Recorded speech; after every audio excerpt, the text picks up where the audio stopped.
말씀의 제목은 진짜 예배, 몸으로 드리는 예배입니다. 하나님께서 우리에게 베푸시는 구원은 하나님께서 우리에게 은혜로 주시는 일입니다. 하나님의 은혜가 아니면 우리는 구원을 받을 수 없고 구원을 누릴 수도 없습니다. 하나님의 은혜라 말은 전적으로 하나님이 하신다는 뜻입니다. 우리가 이 구원을 이루어내기 위해서 우리가 할 수 있는 일이 없다는 뜻입니다. 하나님이 다 해주신다는 의미입니다. 그런데 그럼에도 불구하고 하나님께서는 하나님이 다 해주시는, 다 이루어주시는 이 구원에 우리가 참여하기를 원하십니다. 우리가 이 하나님의 은혜를 받는 일에 자발적으로 나아오기를 원하십니다. 그래서 이 구원에 우리가 참여하려면 하나님이 내가 너희에게 다 해준다, 다 해주는데 내가 다 해주는 이 구원을 네가 알고 네가 나아와서 네가 적극적으로 감사하며 원하며 그렇게 받으면 좋겠다. 네가 억지로 주는 것이 아니라 네가 원하고 함께 참 이 구원에 참여해서 이 구원을 내가 주는 은혜로 주는 구원을 받아 누리면 좋겠다. 하나님께서 우리에게 그렇게 말씀하셨습니다. 그래서 우리는 하나님이 다 해주시는 구원이지만 우리가 할 수 있는 부분이 사실상 아무것도 없지만 그럼에도 불구하고 하나님이 우리를 어떻게 구원하시는지, 하나님이 우리를 무엇으로 구원하시는지에 대해서 우리가 알아야 됩니다. 알고 감사하며 하나님 그렇게 해주시니 감사합니다. 하나님 이렇게 해주실 거죠. 그렇게 해주시기를 원합니다. 이렇게 하나님 앞에 나아가는 것. 하나님 이것을 우리에게 기대하시고 그렇게 하라고 하셨기 때문에 아버지가 자녀에게 좋은 것을 주기를 원합니다. 자녀에게 필요한 모든 것을 다 챙겨주기를 원합니다. 다 챙겨줄 겁니다. 그럼에도 불구하고 아버지가 자녀가 아버지 앞에 나와서 아버지 이거 필요해요. 아버지 이것 좀 해주세요. 이렇게 이야기하기를 아버지가 원하신다는 이야기입니다. 그렇게 자녀가 아버지에게 해달라고 이야기하고 아버지가 해줄 것을 믿으며 당연히 우리 아버지니까 이거 주실 거야. 그러면서 그렇게 하나님께 기대하며 하나님 앞으로 아버지 앞에 자주 아버지를 찾아오기를 그렇게 원하는 것입니다. 그것을 아버지가 기뻐하는 것입니다. 뭐 아버지가 알아서 다 하겠지. 그러면서 주든 말든 상관 안 하고 그냥 자기 일에만 몰두하고 있는 그런 아들의 모습보다는 아버지를 자주 찾아와서 아버지 이거 필요해요. 아버지 제가 지내는 동안 이런 문제가 발생했어요. 아버지 이거 해결해 주실 수 있죠. 이렇게 아버지에게 계속 이야기하고 아버지와 교제를 나누는 것. 그것이 아버지가 원하는 일이죠. 그렇게 안 한다고 해서 자녀에게 우리가 안 주고 너는 뭐 나한테 달라고도 안 했으니까 나는 안 줄 거야. 그렇게 하지 않습니다. 그런데 그렇게 하기를 아버지가 원하신다. 하나님이 기뻐하신다. 이렇게 말씀하십니다. 그래서 우리가 하나님께서 우리에게 주시는 구원이 어떤 것인지, 하나님께서 우리에게 구원을 주실 때 어떻게 주시는지 이런 것들에 대해서 우리가 알고 하나님 이거 주신다고 했죠. 그러니까 이거 주세요. 그렇게 하나님께 기도하며 나아갈 필요가 있습니다. 하나님이 그렇게 하시는 것을 기뻐하십니다. 하나님을 기쁘게 하고 하나님도 우리를 기뻐하고 하나님이 우리를 또 그렇게 기쁘게 하시는 이런 관계가 이루어질 때 우리의 신앙생활이 더 즐거워지고 힘이 있게 되는 것입니다. 그래서 우리는 하나님이 원하시는 것을 알 필요가 있습니다. 알아야 됩니다. 하나님이 원하시는 것을 우리가 하나님이 우리에게 베푸시는 은혜로 주시는 그 구원이 무엇이고 어떻게 이루어지는지를 알기 위해서 우리가 무엇을 봐야 됩니까? 무엇을 봐야 됩니까? 무엇을 들어야 됩니까? 예, 하나님 말씀을 보고 하나님 말씀을 읽고 하나님 말씀을 들어야 됩니다. 그래서 하나님 말씀 어렵다고 하지 마시고 하나님께서 하나님 말씀을 우리가 이해할 수 있고 깨달을 수 있도록 여러 가지로 도우시고 여러 가지 장치를 해 놓으셨으니까 우선 처음 읽을 때 어렵게 느끼시더라도 그것을 계속해서 읽으시면 다른 곳에서 이해되게 하십니다. 또 오늘 이해되지 않으면 오늘 그 말씀이 내가 순종이 되지 않으면 그것 때문에 실망하지 마시고 기다리시면 됩니다. 내일 이해되게 하시고 내일 깨닫게 하시고 내일 순종하게 만들어 주실 것이기 때문입니다. 오늘도 그렇게 우리에게 말씀을 가르쳐 주시고 깨닫게 해주시고 또 순종하게까지 해주실 하나님을 기대하며 오늘 말씀을 듣겠습니다. 오늘 말씀 본문에 10장 5절을 한번 보십시오. 다른 말씀들은 특별히 어려운 부분이 없는데 5절 부분이 조금 어려운 부분이 있습니다. 5절, 그러므로 주께서 세상에 임하실 때에, 이 주는 예수님을 말하는 겁니다. 예수님이 세상에 오실 때에 이렇게 말씀하셨다는 것입니다. 하나님이 제사와 예물을 원하지 아니하시고 오직 나를 위하여 한 몸을 예비하셨도다. 제사와 예물을 원하지 아니하신다는 말씀의 뜻은 우리가 충분히 이해하겠습니다. 제사 드리는 것보다 다른 것을 하나님이 원하신다, 이런 말씀입니다. 그런데 오직 나를 위하여 한 몸을 예비하셨다, 이 말씀이 무슨 말씀인가 하는 것입니다. 이 10장 5절 6절은 시편 40편 중에 있는 내용의 인용입니다. 시편 40편을 인용한 내용인데 이 시편 40편을 인용을 하면서 의역을 했습니다. 시편 40편의 히브리어 본문을 그대로 옮겨오지 않고 그 히브리어 본문을 헬라어로 번역한 성경이 있습니다. 70번역이라고 그러는데 그 성경의 내용을 다시 따왔기 때문에, 인용을 했기 때문에 이렇게 조금 다릅니다. 시편 40편 6절은 다른 의미가 되어 있지만은 이 히브리어 10장 5절은 특히 이제 오직 나를 위하여 한 몸을 예비하셨다, 이 부분이 다르게 표현이 되어 있습니다. 그런데 이것이 의미상으로는 전혀 다르지 않다 하는 것을 우리가 이해하면 됩니다. 자, 5절 부분을 우리가 이해하기 조금 힘들어서 어디를 보면 되느냐 하면은 6절, 7절을 보시면 됩니다. 동일한 말씀을 반복해 나왔기 때문에 그렇습니다. 6절, 7절 같이 한번 읽겠습니다. 번제와 속죄제는 기뻐하지 아니하시냐니. 여기까지. 그 5절의 첫 부분, 하나님이 제사와 예물을 원하지 아니하시고 되어 있죠? 이 부분이 6절 부분입니다. 번제와 속죄제는 기뻐하지 아니하시나니. 그 다음, 오직 나를 위하여 한 몸을 예비하셨다, 이 말씀이 7절에 다시 설명이 되어 있는 것입니다.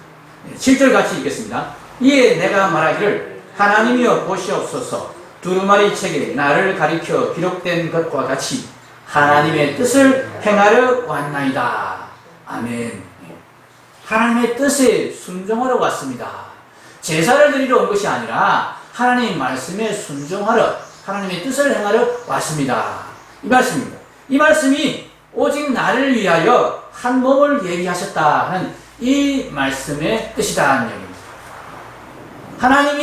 하나님이 내게 제사 드리라고 하지 않고 번제 드리라고 하지 않고 네 몸을 원한다, 이렇게 말씀하셨다는 거예요.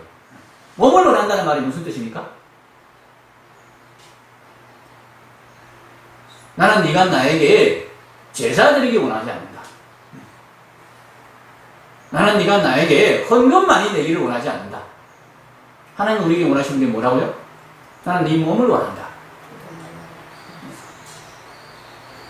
하나님 무슨 동성애자입니까? 그런 거 아니죠. 몸을 원한다는 말씀이 무슨 뜻이냐? 이런 뜻입니다.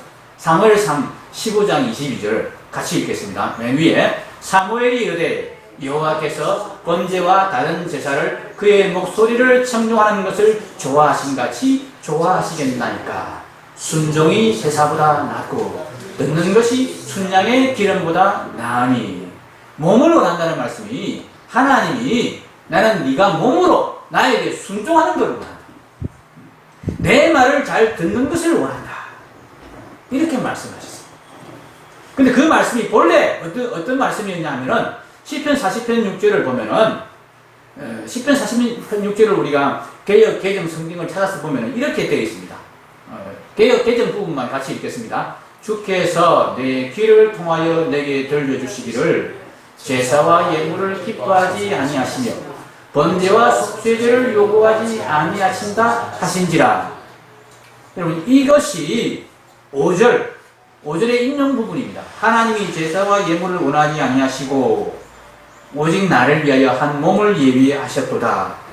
이 말씀이 시편 40편 6절의 번역입니다.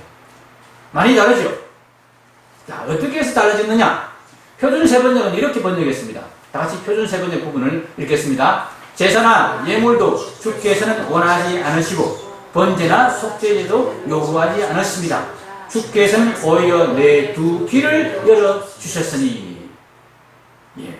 몸을 예비하셨다. 이 표현이 내 두 귀를 열어주셨다. 이 표현으로 바뀌어 있습니다. 본래 히브리어 표현이, 히브리어 성경이 몸을 예비하셨다 이렇게 되어 있지 않고 내 두 귀를 열어주셨다 이렇게 되어 있다는 이야기입니다. 현대인의 성경도 마찬가지입니다. 같이 읽겠습니다. 주께서는 제사와 예물을 원하지 않으시며 또 불로 태워 바치는 번제나 죄를 씻는 속죄제를 요구하시지 않으시고 내 귀를 열어주셨습니다. 이렇게 되어 있습니다. 제사나 예물을 원하지 아니하시고 오직 나를 위하여 한 몸을 예비하셨다. 이 표현이 제사나 예물을 원하지 아니하시고 내 귀를 열어주셨다. 본래 표현이 이러다. 귀를 열어주셨다는 표현을 몸을 예비하셨다. 이 표현으로 바꾸어 놓았습니다. 근데 두 표현이 같은 뜻이라는 이야기입니다. 몸으로 하나님께 순종하는 것, 귀를 열어준 것이 하나님의 말씀을 귀로 듣고 청종하는 것, 순종하는 귀를 열어주셨다. 순종하는 몸을 주셨다. 같은 뜻이라는 이야기입니다. 본래 이스라엘에서는 같은 동족이 어려움에 처해서 이렇게 종으로 팔렸을 때 그 동족을 종으로 사온 사람은 7년간만 6년간만 그 동족을 종으로 부릴 수 있습니다. 아무리 빚이 많이 졌고 아무리 갚을 것이 재물이 많아서 도저히 갚을 수가 없어서 내가 몸으로 떼우겠습니다 이렇게 했다 할지라도 그 사람을 6년간만 종으로 부리고 7년째는 풀어줘야 돼요. 그것이 하나님의 법입니다. 그런데 풀어줄 때에 그 종이 내가 이제 이 집에서 종으로 살지 않고 나가서 이제 내가 스스로 벌어먹고 살아야 되는데 벌어먹을 거리가 없습니다. 우리 주인이 제게 그동안 너무 잘 해주신 것을 제가 알기 때문에 저는 그냥 나가서 내 스스로 벌어먹고 살기보다 주인님 집에서 계속 종으로 있기를 원합니다.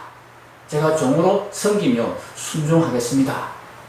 이렇게 이야기를 하면은 그 종을 영원히 종으로 그렇게 부릴 수 있습니다. 그때 어떻게 하느냐? 그 종을 데리고 가서 벽에다가 그 집 기둥에다가 송곳으로 귀를 대고는 송곳으로 구멍을 뚫습니다. 귀에 구멍을 뚫습니다. 이 귀를 열어주셨다. 여기 표현이 그렇게 되어 있죠? 내 귀를 열어주셨다. 이게 문자적으로는 내 귀를 뚫어주셨다. 그런 뜻입니다. 이렇게 사용된 동사가 카라트라는 동사인데 이건 뚫다, 자르다 그런 뜻을 가지고 있습니다. 찌르다 이런 뜻을 가지고 있습니다. 귀에 구멍을 뚫는다는 이야기가 귀를 뚫었다는 이야기가 이 귀를 열어주셨다 그런 의미라는 이야기입니다. 그래서 이제 영원히 종이 되는 그 맹세가 귀를 뚫는 것으로 이루어지기 때문에 이 귀를 뚫는 게 귀를 열어주셨다. 순종하는 귀를 만들어주셨다. 종이 되게 되었다. 이런 뜻으로 의역이 되고 온전히 순종하고 몸을 온전히 종으로 내어놓는 그런 의미를 가졌기 때문에 이제 그 의미를 살려서 귀를 열어주셨다 하는 말로 번역을 하면 우리가 잘 못 알아들으니까 몸을 얘기하셨다. 이렇게 표현을 바꾸어서 번역한 것입니다. 그래서 사도 바울은 이 귀를 뚫는 게 순종을 의미합니다. 내 길을 언제나 주인님께 열어놓겠습니다. 내 귀가 항상 이 집에 집중되어 있고 이 집에 내 귀가 이 집으로 향하여 내 귀가 항상 열려 있을 것입니다. 이런 맹세를 귀를 뚫으면서 하는 것입니다. 종은 그런 것입니다. 종은 주인에게 항상 집중해야 되고 주인의 말씀에 귀를 열어놓고 있어야 됩니다. 이것이 종의 자세입니다. 그런 맹세를 할 때 이제 6년간만 종살이를 하는 것이 아니라 영원히 종살이를 하는 것이 서로 유효하게 되는 것입니다. 주인은 그 종의 생명을, 삶을 다 책임지고 종은 주인에게 언제나 순종하는 삶을 살겠다. 이렇게 서로 맹세하는 것이 이 귀를 뚫는 일이었던 것입니다. 그래서 사도 바울이 우리에게 이 말씀을 빌어서 이렇게 이야기하였습니다. 권하였습니다. 로마서 12장 1절 다 같이 읽겠습니다. 그러므로 형제들아 내가 하나님의 모든 자비하심으로 너희를 권하노니 너희 몸을 하나님이 기뻐하시는 거룩한 산 제물로 드리라. 이는 너희가 드릴 영적 예배니라. 아멘. 번제와 제사를 드리는 것, 제물을 드리는 것, 그것을 하나님께서 원하시는 것이 아니라 하나님께서는 우리에게 순종하는 몸을 원하신다. 순종하는 귀를 원하신다. 하는 말씀입니다. 이것이 진짜 뭐라고요? 진짜 제사요? 진짜 예배다. 영적 예배라고 그랬는데 본래 이 영적이라는 의미가 아니고 뭐라고 그랬습니까? 합당한, 진정한 그런 뜻이다. 하나님께서 우리에게 원하시는 진정한 제사, 진정한 예배는 우리 귀를 뚫는 예배, 귀를 뚫는 제사다. 짐승을 바치고 헌금을 많이 내는 것이 하나님이 기뻐하시는 예배가 아니고 귀를 하나님께 뚫리는, 귀를 하나님께 온전히 집중하는, 하나님 온전히 내가 하나님 말씀에 순종하겠습니다. 하나님 말씀에 집중하겠습니다. 오늘 여러분이 하나님께 예배 드리러 왔습니다. 그죠? 예배 드릴 때 진짜 예배가 뭐라고요? 네. 먼저 귀를 하나님께 여는 것입니다. 하나님께 귀를, 하나님의 말씀이, 하나님이 뭐라고 말씀하시는지 제가 열심히 듣겠습니다. 네, 이게 순종의 자세입니다. 듣지도 않고 있으면서 어떻게 순종하겠습니까? 그죠? 열심히 듣는 것에서부터, 귀를 열어놓는 것에서부터 순종이 시작되는 것입니다. 이것이 무슨 제사라고요? 무슨 예배라고요? 진짜 예배다. 진정한 제사다. 그렇게 말씀하시는 것입니다. 율법이 우리에게 제사 제도에 대해서 많이 강조하고 철저하게 짐승을 잡아서 제사를 드릴 때 정말 엄숙하고 아주 참 엄정하게 그렇게 제사를 드리도록 그렇게 규정해 놨지만은 그 제사가 진짜 하나님께서 우리에게 원하시는 것이 아니고 하나님이 우리에게 말씀하시는 제사는 하나님 우리에게 강조하시는 제사는 귀를 여는 제사, 몸을 드리는 제사다 하는 것을 오늘 말씀이 우리에게 가르쳐 주고 있습니다. 이 제사를 하나님이 진정한 제사, 진정한 제물로 하나님이 바꾸어 주시는데 오늘 말씀에 보면은 율법이 제사 드리는 자들을, 율법의 제사로는 온전하게 우리를 순종하게 만들 수 없다고 계속해서 이야기하시고 계십니다. 1절 말씀에 율법은 장차 올 좋은 일의 그림자일 뿐이요 참 형상이 아니므로 해마다 늘 드리는 같은 제사로는 나아오는 자들을 언제나 온전하게 할 수 없느니라. 우리가 하나님께 진정한 제사, 온전한 제사를 드리려면 이 귀를 하나님께 열어놓는, 온전히 순종하는 그런 제사를 드려야 되는데 그것이 쉽지 않다는 거예요. 그것이 안 된다는 거예요. 뭘로 안 되는 겁니까? 우리의 노력으로 안 됩니다. 우리가 아무리 힘을 쓰고 정성을 다해도 그것이 안 됩니다. 우리가 하나님께서 명령하신 율법에 따라서, 그 율법에 따라서 정말 철저하게 하나님이 정한 그 규칙을 따라서 제사를 드리고 율법의 제사를 드리는 그런 일을 할지라도 8절에 그랬죠? 8절에 위에 말씀하시기를 주께서는 제사와 예물과 번제와 속죄제는 원하지도 아니하시고 기뻐하지도 아니하신다 하셨고, 왜 기뻐하지 아니하고 원하지 않으신다 그럽니까? 이는 다 율법을 따라 드리는 것이다. 율법을 다 지킨다고 하더라고. 율법을 철저히 지키면서 그 율법에 따라서 제사를 번제를 드려도 하나님이 진짜 원하시는 것은 그것이 아니다. 왜냐하면 그 제사를 아무리 잘 드려도 우리의 죄 문제를 해결하지 못하기 때문에. 우리 죄 문제가 뭡니까? 하나님을 거역하는 것입니다. 하나님께 순종하지 않는 것입니다. 온전히 하나님께 귀를 열어놓지 않는 것입니다. 이것이 우리의 죄입니다. 4절에 이렇게 말씀했습니다. 같이 읽겠습니다. 4절. 이는 황소와 염소의 피가 너희 죄를 없이 하지 못함이라. 황소를 잡아서 제사를 드려요. 염소를 수십 마리, 수백 마리 잡아서 피를 흘려 제사를 드려도 그 제사가 우리의 죄를 없애지 못한다. 우리를 순종하게 하지 못한다. 그런 말씀입니다. 11절 말씀도 마찬가지죠. 11절. 제사장마다 매일 서서 섬기며 자주 같은 제사를 드리되 이 제사는 언제나 죄를 없게 하지 못한다. 그렇게 말씀하셨습니다. 그런데 우리를 순종하게 만드는 제사가 있다 말씀하십니다. 우리를 온전하게 순종하게 만드는 정말 특별한 제사가 있다 말씀하십니다. 10절 말씀 다시 보겠습니다. 같이 읽겠습니다. 10절. 이 뜻을 따라 예수 그리스도의 몸을 단번이 드리심으로 말미암아 우리가 거룩함을 얻으리라. 예수님의 드리신 제사가, 예수님께서 드린 제사가 우리를 단번에 거룩하게 만들어 주신다 말씀하십니다. 14절 말씀 똑같이 읽겠습니다.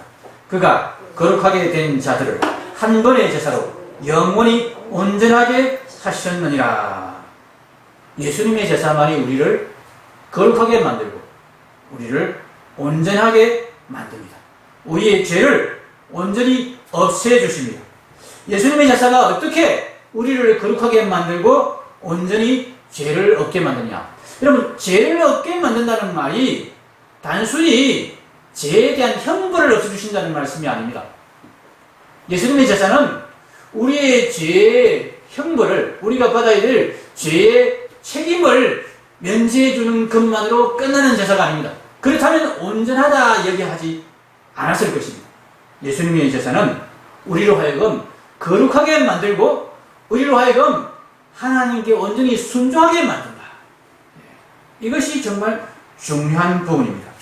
예수님의 대속제사는 예수님이 우리의 옛 죄를 예수님의 피를 흘려서 다 사해 주셨고, 그렇게 예수님의 피를 믿고 예수님을 구주로 주인으로 영접하는 자들을 하나님이 용납해 주시고 하나님이 온전히 순종하는 자로 만들어 주심을 믿고 하나님께 나아가는 자들을 거룩하게 하시는 능력이 있습니다. 어떻게 그렇게 하시느냐?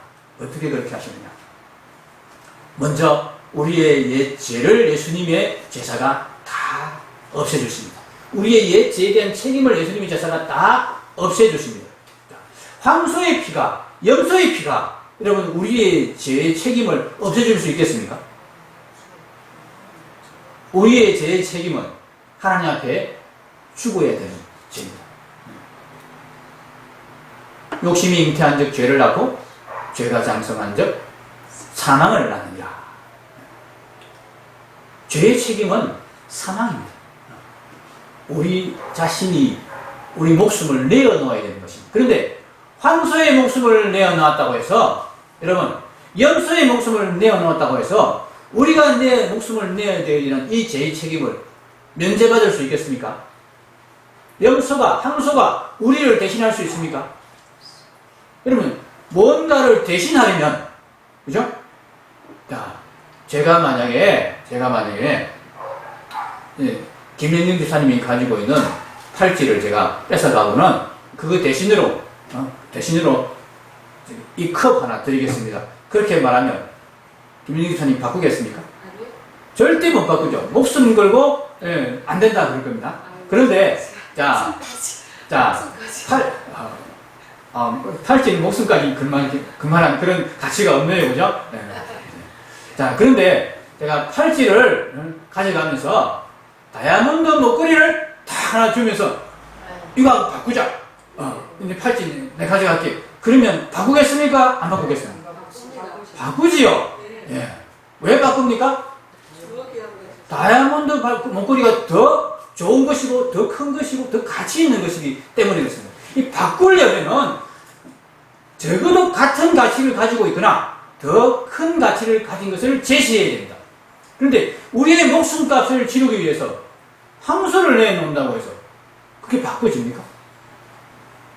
안 되지, 그죠? 황소의 피가, 염소의 피가 하나님께서 천하보다 귀한 생명이라고 말씀하신 이 인간의 목숨을 바꿀 수 없습니다. 대신할 수 없습니다. 그 어떤 피조물도 천하보다 귀하다고 평가받은 인간의 목숨을 대신할 수 없습니다. 유일하게 인간의 목숨을 대신할 수 있는 목숨은 하나님의 독생자 예수님의 목숨밖에 없습니다. 그래서 예수님께서 우리의 죄를 대신해서 죽어주신 대속의 제물이 되어주심으로 해서 우리의 죄가 하나님 앞에 이제 사함받게 되는 것입니다. 우리의 죄에 대한 책임이 예수님이 대신 지심으로 인해서 우리가 면제받을 수 있게 된 것입니다. 그런데 그것만으로 끝나지 않습니다. 예수님은 단지 우리의 옛 죄의 책임을 면제해 주시기 위해서 대속의 제물이 되신 것이 아닙니다. 만약에 그렇다면, 단지 그렇게 그 목적으로 예수님이 죽으셨다면 예수님을 믿든 믿지 않든 모든 사람이 죄의 책임을 다 면제받을 것입니다. 그런데 하나님은 그렇게 예수님을 제물로 내오시고 우리의 죄를, 옛 죄의 책임을 다 면제해 주시겠다고 그렇게 선언하고 약속하고 실행하시면서 무엇을 우리에게 요구하시느냐 하면은 예수님을 주로 왕으로 모시는 믿음을 우리에게 요구하셨다는 것입니다. 믿는 자에게 이 죄 사함이, 죄 책임의 면제가 이루어지는 것입니다. 예수님이 믿는 자를 위해서 모든 죄의 책임을 다 지고 십자가에 죽으셨습니다. 그렇게 예수님을 구주로, 주로, 주인으로, 왕으로 모시는 자들을 하나님께서는 이제 너희는 모든 죄의 책임에서 해방되었다. 그렇게 선언하시면서 무엇을 하시느냐? 무엇 때문에 하나님은 우리가 예수님을 주인으로 영접하기를 요구하시느냐? 예수님을 주인으로 영접하는 자들의 심령에 예수님이 항상 살아계셔서 주인 노릇을 하시기 위해서 그렇게 하신 것입니다. 우리의 옛 죄는 우리의 형벌은 예수님이 대신 받아주시면 그걸로 끝납니다. 그런데 앞으로 우리가 어떻게 살아야 되느냐 하는 문제가 남았습니다.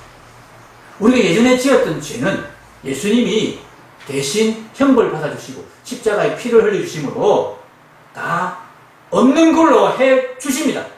충분히 예수님의 죽음이 더 가치가 있는 것이기 때문에 그렇게 대신 다 받아주실 수 있습니다. 그런데 예수님을 믿고 난 이후에 앞으로 우리는 이제 하나님 앞에서 하나님 나라를 이루어서 하나님 앞에서 정말 하나님의 나라를 이루면서 그와 거룩의 나라, 사랑의 나라를 이루면서 살아가야 되는데 그것을 할 능력이 우리에게 아직 없다는 것입니다.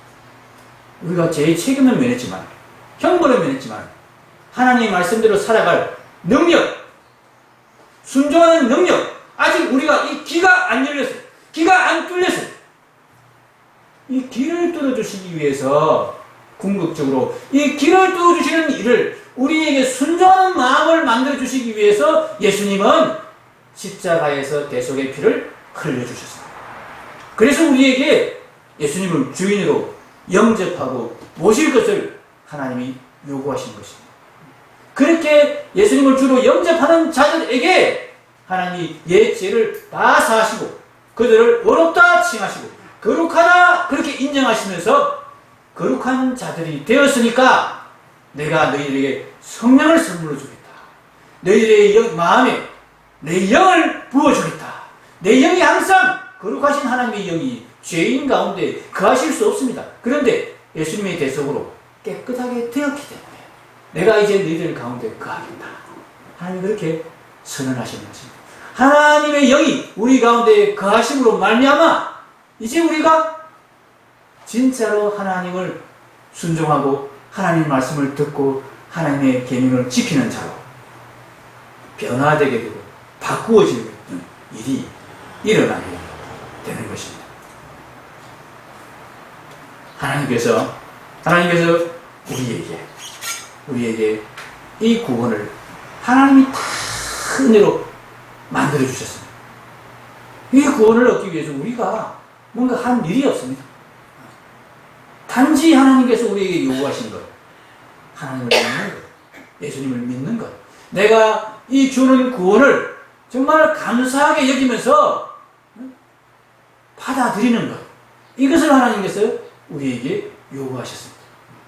그러면서 이 구원의 길에 너희들이 나와 함께 즐거이 참여하기를 원한다고 하나님이 말씀하십니다. 하나님이 다 해주시는데 우리는 아무 관심이 없고 하나님이 알아서 다 하시겠지. 그러면서 우리는 우리의 욕심을 따라서 살게 된다면 하나님이 기뻐하시지 않을 것입니다. 하나님이 즐거우시지 않을 것입니다. 하나님이 항상 고민이 되시고 하나님이 항상 우리를 어떻게든 억지로 막 끌어가시려고 그렇게 하는 가운데서 우리도 힘들고 하나님도 힘드실 것입니다. 하나님은 우리가 하나님께서 우리에게 이렇게 은혜를 베푸셨다는 것을 알고 하나님의 이 은혜에 참으로 적극적으로 감사하며 원하며 참여하기를 원하시는데 하나님께서 우리에게 뭘 하라고 그러시느냐? 하라고 하신 일이 있습니다. 우리 스스로 우리를 구원하라고 하신 것이 아닙니다. 하나님이 주시는 은혜를 감사하게 여기며 그것을 귀하게 여기며 그것을 원하며 그것을 찾으라고 그것을 구하라고 그것을 내가 원합니다 하나님 빨리 주십시오 이렇게 기도하라고 하셨습니다. 하나님께서 우리에게 주시는 은혜의 핵심이 뭐냐? 바로 성령님이십니다.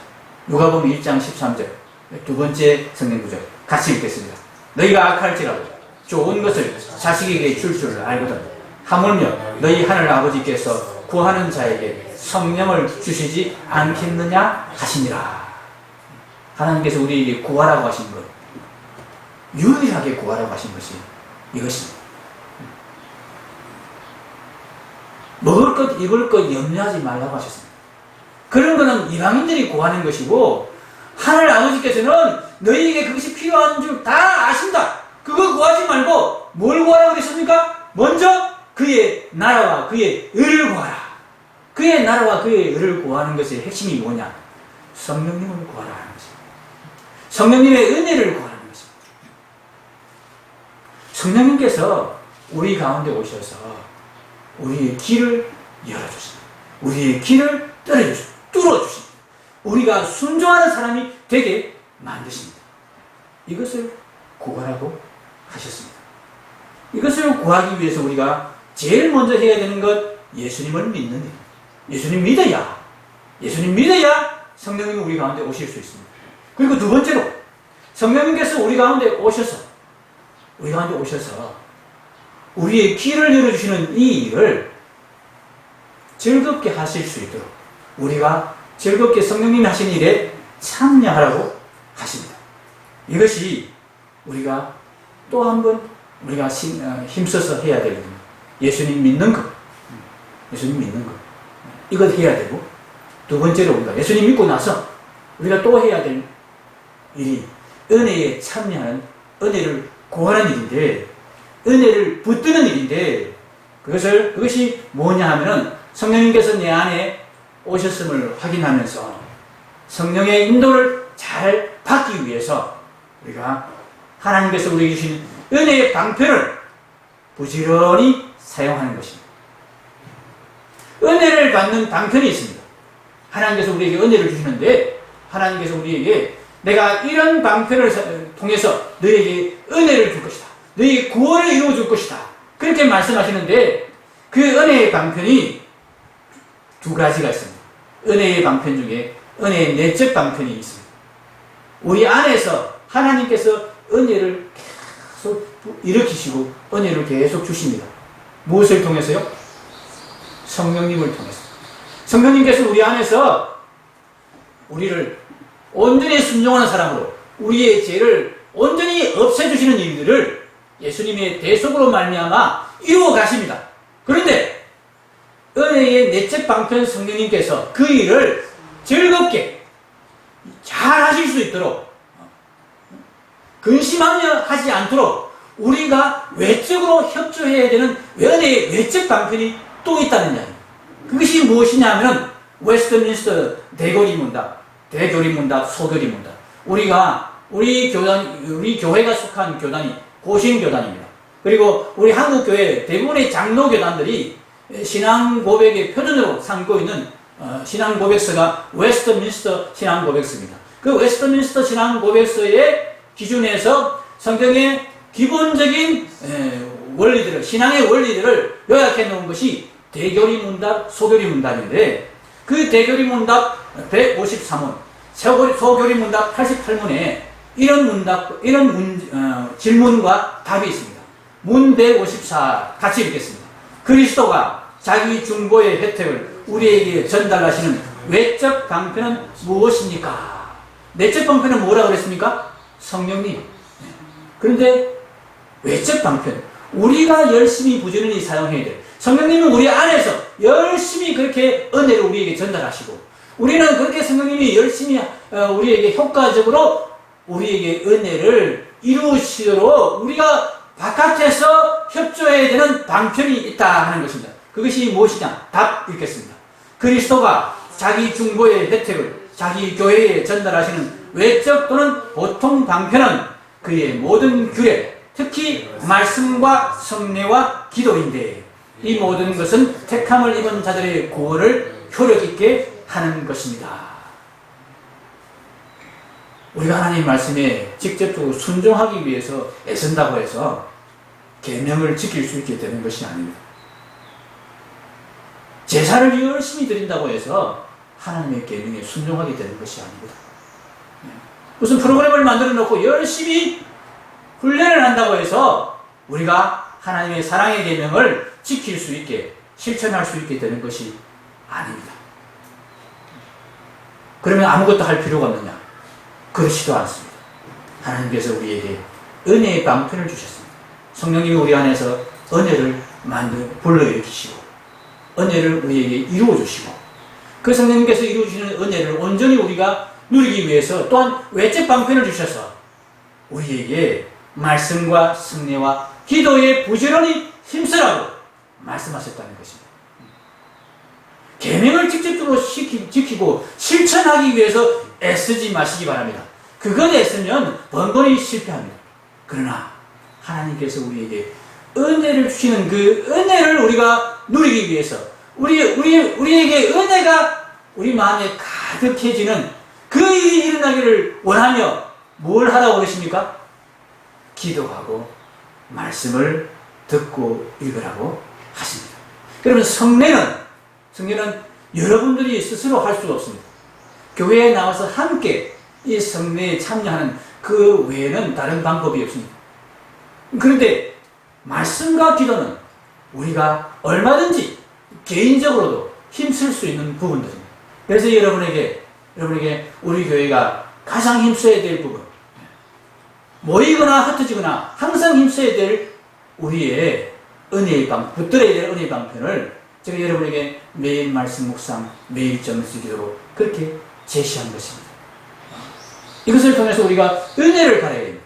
성령님께서 우리에게 말씀하시는 음성을 들어야 되고, 성령님이 우리를 계속 설득하시는 그 설득을 들어야 됩니다. 그럴 때에 우리가 하나님 말씀에 순종해서 우리의 죄에서 온전히 벗어나고 온전한 구원에 이르게 되는 그런 일이 일어나게 될 것입니다. 그 일이 우리 삶 가운데 실제로 일어나게 되는 것을 점점 우리가 하나님 말씀에 순종하게 되는 일을 우리가 보게 될 것입니다. 그것을 향하여서 우리가 계속 달려가야 합니다. 매일 말씀 묵상, 매일 점수기도. 2019년에는 꼭 우리 삶 가운데 정착되는 그런 해가 되기를 간절히 소원합니다. 기도하겠습니다.